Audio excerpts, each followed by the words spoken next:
Hello students, welcome in economics class. Today we are going to discuss production function.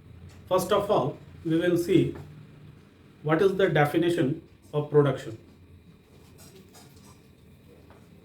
Production.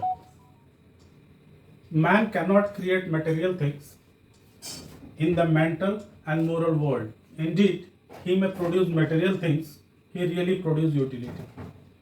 एक economics हुए बहुत famous martial साहब, जिन्होंने ये कहा कि ह्यूमन में ये कैपेसिटी नहीं है कि वो किसी चीज़ को, किसी मटेरियल को प्रोड्यूस कर पाए।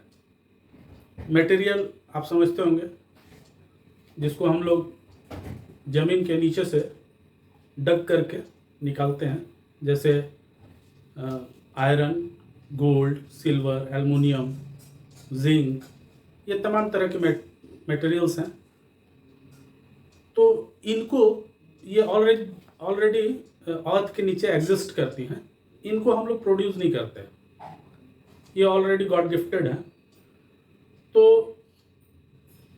इनका उत्पादन, प्रोडक्शन मतलब उत्पादन, इनका उत्पादन नहीं किया जाता है, इनको रॉ मटेरियल के रूप में इस्तेमाल किया जाता है। और रॉ मटेरियल ही प्रोडक्शन के इनपुट्स होते हैं। और जब वो इनपुट्स हम लोग फैक्ट्री में ले जाते हैं, तो उससे हम लोग फिनिश्ड गुड्स बनाते हैं, जिसको हम लोग आउटपुट भी कह सकते हैं। तो यहाँ इन्होंने बताया कि ह्यूमन कैनॉट मेक मिनरल्स, वो मिनरल्स को फिनिश्ड गुड्स में कन्वर्ट करके उसकी यूटिलिटी को बढ़ा देता है। तो हम देखते हैं कि यूटिलिटी को कैसे बढ़ाया जा सकता है इन प्रोडक्शन। तो first thing is by changing place.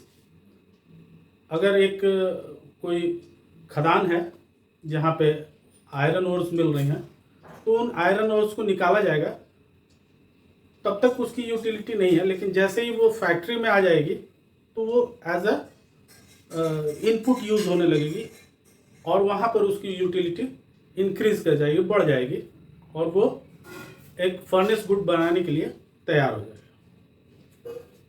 तो first thing is by changing the place of the minerals. Minerals को, जैसे जंगल में लकड़ियाँ तमाम पड़ी हुई हैं, अगर हमको मेरी कोई फैक्ट्री है जिसमें मैं फर्नीचर्स बनाता हूँ, तो वो वुड्स जो जंगल में पड़ी हुई हैं, वो यूटिलाइज तब तक नहीं हो रही हैं, लेकिन जैसे ही वो कट करके फैक्ट्री में आ जाएंगे, तो उसकी यूटिलिटी बढ़ जाएगी। तो यूटिलिटी बढ़ती है by changing the place of the mineral. Next is by changing the form of utility. उसके स्वरूप में चेंज किया जाता है। वुड एक रॉ मटेरियल है, कोई भी रॉ मटेरियल, आयरन हो, गोल्ड हो, सिल्वर हो, एल्युमिनियम हो, जिंक हो, कोई भी मटेरियल है, वो तब तक रॉ मटेरियल तब तक उसकी यूटिलिटी नहीं है जब तक वो एक फर्नेस गुड में चेंज ना हो जाए। तो उसके रूप में, उसके फॉर्म में हम लोग क्या करते हैं, चेंज लाते हैं, जिससे उसकी यूटिलिटी बढ़ जाती है। ये दो चीज़ें समझनी बहुत ज़रूरी है कि ह्यूमन जो है कभी भी किसी मिनरल का प्रोडक्शन नहीं कर सकता है, एज अ इनपुट उसको यूज कर सकता है। अब हम लोग देखते हैं factors of production. What are the factors of production? Production करने के लिए किन चीज़ों की आवश्यकता पड़ती है? तो प्रोडक्शन करने के लिए 5 फैक्टर्स होने जरूरी है। सबसे पहले मान लीजिए कि मैं एक फैक्ट्री इस्टेब्लिश करना चाहता हूँ, तो सबसे पहले ज़रूरत किस चीज़ की पड़ेगी? लैंड की। लैंड अगर मेरे पास नहीं है, तो कहाँ मैं इंफ्रास्ट्रक्चर खड़ा करूँगा जिसमें मैं कोई प्रोडक्शन कर पाऊँ? इसलिए लैंड का होना ज़रूरी है। उसके बाद कैपिटल का होना ज़रूरी है, पूंजी। उस पूंजी से ही मैं लैंड खरीद सकता हूँ। थर्ड थिंग इज कि मुझे लेबर्स की ज़रूरत पड़ेगी। मैं खुद काम नहीं कर सकता सारा, तो मुझे लेबर्स की ज़रूरत पड़ेगी। उसके बाद fourth thing is I have a organisation. मुझे संघ की ज़रूरत पड़ेगी, एक ग्रुप ऑफ पीपल्स की ज़रूरत पड़ेगी जिसमें डिफरेंट स्टेजेस पे लोग होंगे जो अलग अलग चीज़ों को देखेंगे। तो वो एक ऑर्गेनाइजेशन होना मेरे पास ज़रूरी है। और सबसे इम्पॉर्टेंट जो है वो फिफ्थ फैक्टर है कि जो व्यक्ति इस प्रोडक्शन को करेगा, पूरे फैक्ट्री लगाएगा, उसमें मजदूरों को ले आएगा, उसमें कैपिटल इन्वेस्ट करेगा, प्लस वो ऑर्गेनाइजेशन फॉर्म करेगा, ये सारे काम जो करेगा, that person is known as entrepreneur. तो एंटरप्रेन्योर होना, ये पांचवी इंटरप्राइज जिसको कहते हैं, बहुत सारे दुकानों पे हम लोग देखेंगे इंटरप्राइज लिखा रहता है। इंटरप्राइज का मतलब होता है साहसी। एक साहसी ही कोई बिजनेस कर सकता है, क्योंकि उसमें पूंजी की इन्वेस्टमेंट होती है, कैपिटल लगता है। तो कैपिटल वही व्यक्ति लगा सकता है जिसके पास साहस हो, इसलिए उसको इंटरप्राइज कहते हैं। और जो साहस का काम करता है उसको इंटरप्रेन्योर कहते हैं। तो ये 5 फैक्टर्स कौन कौन से हैं? Land, capital, labour, organisation and fifth is enterprise. ये 5 फैक्टर मिलकर तब प्रोडक्शन होता है किसी चीज का। अब हम लोग आते हैं अपने मेन पॉइंट पे। ये तो मैंने प्रोडक्शन को समझाने के लिए इतनी बातें कही। इसमें एक चीज और समझने के लिए है कि लैंड, लेबर, कैपिटल, ऑर्गेनाइजेशन और इंटरप्राइज। इंटरप्राइज तो वो खुद है, व्यक्ति जो फैक्ट्री एस्टैब्लिश कर रहा है। प्लस अब देखेंगे कि लैंड जो है कैपिटल के जरिए आएगा। कैपिटल से ही हम लोग लैंड को खरीदेंगे, इसलिए कैपिटल जो है वो ज़्यादा इंपॉर्टेंट है। ऑर्गेनाइजेशन, इसमें जितने लोग काम कर रहे हैं सारे लोगों की पेमेंट कैपिटल से ही होगी, पूंजी से ही होगी। तो अगर इन दोनों को हटा दिया जाए तो ये तो खुद वो है, तो 2 चीज़ें बच जाती हैं, कैपिटल एंड लेबर। तो आगे चल के हम लोग इन्हीं 2 फैक्टर्स को पे जोर देने वाले हैं कि कैपिटल और लेबर, ये 2 ऐसे फैक्टर्स होते हैं जिनको क्या किया जाता है, वेरिएबल होते हैं। ये 2 जो है वेरी करते हैं, ऊपर नीचे इनमें होता रहता है। But land, organisation and entrepreneur ये तो अपनी जगह पर रहेंगे, या अगर बढ़ाना है तो ये पूंजी के जरिए ही बढ़ेंगे, कैपिटल के जरिए ही बढ़ेंगे। अब हम लोग आते हैं अपने मेन पॉइंट पे, प्रोडक्शन फंक्शन। प्रोडक्शन फंक्शन क्या है? जैसे कि यहाँ हम लोग जान गए कि रॉ मटेरियल इस अर्थ पे एग्जिस्ट करता है पहले से, उसको सिर्फ खदानों से और जंगलों से, ऐसे स्थानों से फैक्ट्री तक पहुंचाकर उसमें यूटिलिटी पैदा की जाती है। नेक्स्ट उसके फिर उसको फैक्ट्री में मशीनों में डाला जाता है और वो चेंज होकर फर्निश्ड गुड में चेंज हो जाता है। इसी चीज को हम लोग समझेंगे प्रोडक्शन फंक्शन कैसे होता है। कि production function refers to the transformation. Transformation का मतलब होता है चेंजिंग ऑफ इनपुट्स। इनपुट्स क्या हो गए? फैक्ट्री के इनपुट्स क्या हैं? फैक्ट्री के इनपुट्स रॉ मटेरियल्स हैं, जिनको जो पहले से एग्जिस्ट करते हैं उनका प्लेस और उसके रूप में, यानी उसकी यूटिलिटी में चेंज कर करके, फॉर्म में चेंज करके, उसमें हम लोग क्या करते हैं, आउटपुट लेते हैं as furnished product, furnished goods में उसको चेंज कर देते हैं। तो सिंपली ये समझने की जरूरत है कि production refers to the transformation, यानी production refers to the changing of raw materials into finished goods. और फर्निश्ड गुड्स जो तैयार होते हैं दैट इज कॉल्ड प्रोडक्ट, उसको हम लोग प्रोडक्ट कहते हैं। आई थिंक क्लियर होगा। प्रोडक्ट क्या होता है? Total number of goods produce in a specific period of time. एक स्पेसिफिक पीरियड ऑफ टाइम में जो जिन गुड्स का प्रोडक्शन किया जाता है दैट इज कॉल्ड प्रोडक्ट।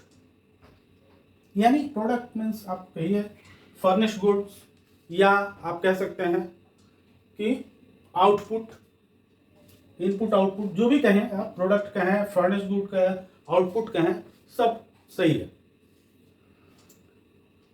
अब यहां तक तो क्लियर है। अब हम लोग आगे चलते हैं कि प्रोडक्शन जो है वो शॉर्ट रन में भी होता है और लॉन्ग रन में भी होता है।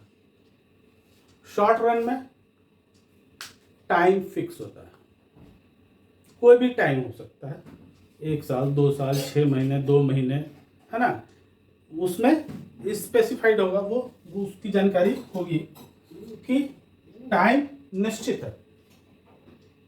और इसमें लॉन्ग रन में टाइम नहीं है कि कब तक ये प्रोडक्शन का प्रोसेस चलेगा। इसमें तो डिसाइडेड होता है कि 1 साल चलेगा, 2 साल चलेगा, 3 साल चलेगा, बट लॉन्ग रन में ये डिसाइडेड नहीं होता है कि ये कब तक चलता है, कब तक चलेगा, प्रोडक्शन का काम कब तक चलेगा, फैक्ट्री कब तक चलेगी, ये डिसाइडेड नहीं होता है। ये एक लंबी पीरियड हो सकती है, 20 साल, 25 साल, 50 साल, है, एक लॉन्ग पीरियड है। अब शॉर्ट टर्म में 2 चीजें काम करती हैं, एक वेरिएबल फैक्टर्स काम करते हैं और एक फिक्स फैक्टर्स काम करते हैं। वेरिएबल फैक्टर्स जैसा कि हम लोग ऊपर पढ़े हैं, 2 इंपॉर्टेंट फैक्टर्स निकल करके सामने आए हैं, एक कैपिटल और एक लेबर। तो इसमें जो है वेरिएबल फैक्टर में कैपिटल जो है वो कांस्टेंट हो जाता है और लेबर जो है वो वेरीफाई करता है, यानी फिक्स्ड में आ जाता है कैपिटल और इसमें आ जाता है लेबर। लेबर बढ़ा करके प्रोडक्शन को बढ़ाते हैं, लेकिन जब लेबर्स की संख्या बढ़ा रहे होते हैं तो कैपिटल एज इट इज होता है, कांस्टेंट होता है। लेकिन यही चीज लॉन्ग रन में कोई भी चीज फिक्स नहीं होती है, हम लोग कैपिटल भी बढ़ाएंगे और लेबर भी बढ़ाएंगे। ये बहुत हल्की सी बात है, इसको समझने की जरूरत है कि short term time fix, long term कोई टाइम फिक्स नहीं प्रोडक्शन का। इसमें वेरिएबल और फिक्स 2 तरह के फैक्टर्स होंगे। फिक्स में हम लोग कैपिटल को रखते हैं और वेरिएबल फैक्टर्स में लेबर को रखते हैं। ऐसा क्यों करते हैं ये आगे हम लोग इसको डिस्कस करेंगे। और यहाँ वेरिएबल फैक्टर्स जो होते हैं वो बिल्कुल खुले होते हैं, सारे फैक्टर्स, दोनों फैक्टर्स जो है, कैपिटल भी बढ़ेगा, लेबर भी बढ़ेगा। कैपिटल बढ़ेगा तो लैंड भी बढ़ेगा, लैंड के साथ साथ उसकी ऑर्गेनाइजेशन भी बढ़ेगी, वो भी बढ़ेगा। यानी सारे फैक्टर्स जो हैं ओपन हो जाते हैं in long run, but in short run capital is constant and labour is variable. हाँ, तो स्टूडेंट अब देखते हैं कि काइंड्स ऑफ प्रोडक्शन क्या होते हैं। टोटल प्रोडक्शन को हम लोग टीपी कहते हैं। Total production in short is the total volume of final output. क्या होता है? फाइनल आउटपुट का वॉल्यूम होता है। वॉल्यूम मतलब कितना हो रहा है। Final output produced by a firm using inputs in a given period of time. एक शॉर्टेड टाइम पीरियड में जो इनपुट्स हैं, इनपुट्स मतलब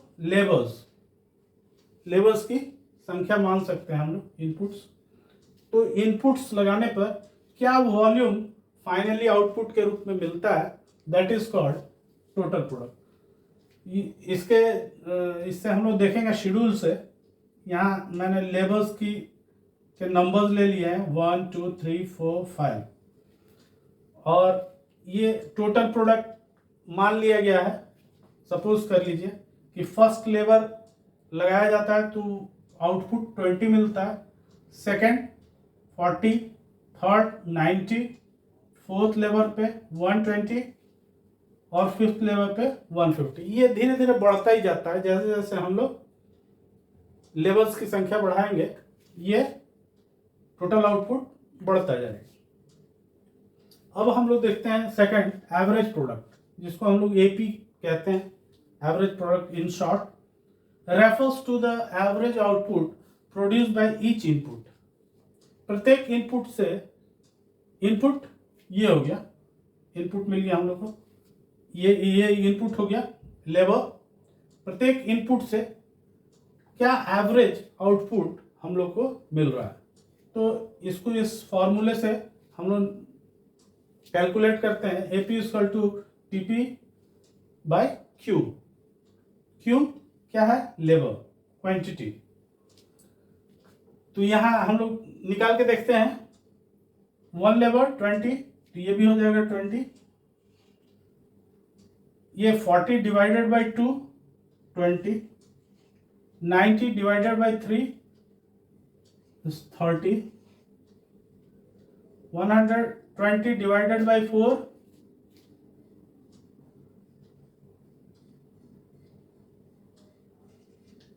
30,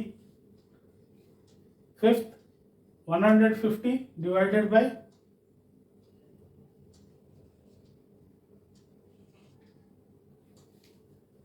30।